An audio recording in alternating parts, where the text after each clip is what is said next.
ડુમસ ખાતે આવેલ જય અંબે વ્યસન મુક્તિ કેન્દ્ર ખાતે અવેરનેસનો કાર્યક્રમ યોજાયો। સુરતમાં વ્યસન મુક્તિ કેન્દ્ર ડ્રગ્સની લત છોડાવવા માટે કાર્યરત હતો। શ્રી આરએમડી આયુર્વેદિક કોલેજના વાપીથી તાપી સુધીના 50 થી વધુ વિદ્યાર્થીઓએ મુલાકાત કરી હતી। આજ રોજ ડુમસ ખાતે આવેલ જય અંબે વ્યસન મુક્તિ કેન્દ્ર ખાતે શ્રી આરએમડી આયુર્વેદિક કોલેજના વાપીથી તાપી સુધીના 50 થી વધુ વિદ્યાર્થીઓએ વ્યસન મુક્તિ કેન્દ્રની મુલાકાત કરી હતી। સાથોસાથ ડ્રગ્સ દારૂ જેવા નશાથી લોકો દૂર રહે તે માટે અવેરનેસ કાર્યક્રમ યોજાયો। રાજ્યમાં ડ્રગ્સ દારૂનું ચલણ વધ્યું છે। માત્ર શહેરોમાં જ નહીં પરંતુ ગામડા અને અન્ય ગ્રામ્ય વિસ્તારોમાં ડ્રગ્સ દારૂની બદીના શિકાર બન્યાની હોવાની વાત બહાર આવી છે। યુવાધનને ડ્રગ્સની આદત છોડાવવા માટે રાજ્યમાં એક વ્યસન મુક્તિ કેન્દ્ર કાર્યરત છે। એવું જ એક સુરત શહેરમાં જય અંબે વ્યસન મુક્તિ કેન્દ્ર કાર્યરત છે। આજ રોજ ડુમસ ખાતે આવેલા જય અંબે વ્યસન મુક્તિ કેન્દ્ર ખાતે શ્રી આરએમડી આયુર્વેદિક કોલેજના વાપીથી તાપી સુધીના 50 થી વધુ વિદ્યાર્થીઓ વ્યસન મુક્તિ કેન્દ્રની મુલાકાત કરી હતી।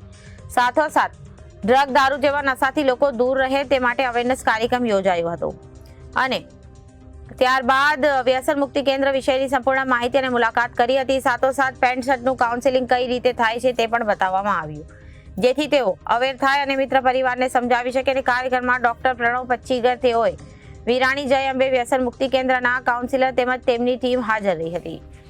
એસએસએ વિરાણીએ વિદ્યાર્થીઓને પોતાની રિયલ લાઈફ કેવી હોય છે અને હાલ તેઓ કયું જીવન જીવી રહ્યા છે તે સમગ્ર માહિતી અપાઈ હતી, જેથી વિદ્યાર્થીઓમાં ભવિષ્યમાં વ્યસન મુક્તિથી અવેરનેસ લાવી શકે। વધુ માહિતી આપતા લોકોએ તેઓ જણાવ્યું કે કોમ્યુનિટીમાં જઈ આ ડ્રગ્સ કઈ રીતે નુકસાન કરી શકે તે અંગેની અમે જાણકારી પણ આપીએ છીએ અને તમને આ વ્યસનથી બહાર કાઢવાનું કામ પણ અમારું છે।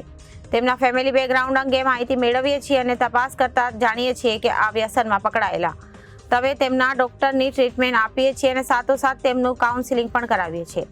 પરિવાર જેટલો સહકાર આપે એટલા જલ્દી અને સામાન્ય જીવન જીવી શકે છે। જ્યારથી નશામુક્ત ભારત અભિયાન શરૂ થયું છે ત્યારથી જે લોકોને આ અંગે જાણકારી મળે છે તે તેઓ અંગે ડ્રગ્સની લતથી દૂર થઈ શકતા હોય છે।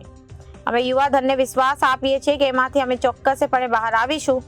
ફક્ત તેઓને સમજૂતી અને સલાહની જરૂર હોય છે અને આમાંથી બહાર આવી શકાય છે। મારું નામ જોશી વિધિ છે। અમે શ્રી આરએમડી આયુર્વેદિક કોલેજ વાગલધરા વલસાડ તરફથી આજે જય અંબે ડી એડિક્શન સેન્ટર અને રિહેબિલિટેશન સેન્ટરની વિઝિટ માટે આવ્યા છે, જેમાં અમે ટોટલ 55 સ્ટુડન્ટો આવ્યા છે। અમારી સાથે 2 સ્ટાફ મેમ્બર્સ છે।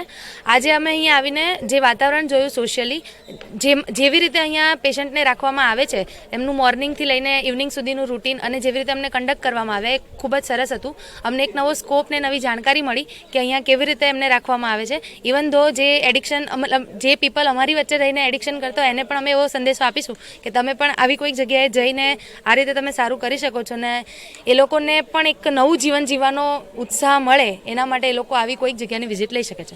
नमस्कार, मैं ऐसे विरानी आज जय अंबे रिहैब सेंटर डुमस खाते आरएमडी कॉलेजना आयुर्वेदिक स्टूडेंट जे वापीથી તાપી સુધીના સ્ટુડન્ટ્સ લોકો આવેલા એક અવેરનેસનું પ્રોગ્રામ કરવામાં આવેલું અમારા સેન્ટરમાં, જેનાથી લોકોના અંદર અવેરનેસ આવે, આજના જનરેશનના અંદર અવેરનેસ આવે અને તમારા પણ આજુબાજુ અગર કોઈ એવા વ્યસનથી પીડાતા હોય તો અમારું સંપર્ક કરો। જય અંબે રિહેબ સેન્ટર જે ડુમસમાં છે। અમારું નંબર છે 7984478785।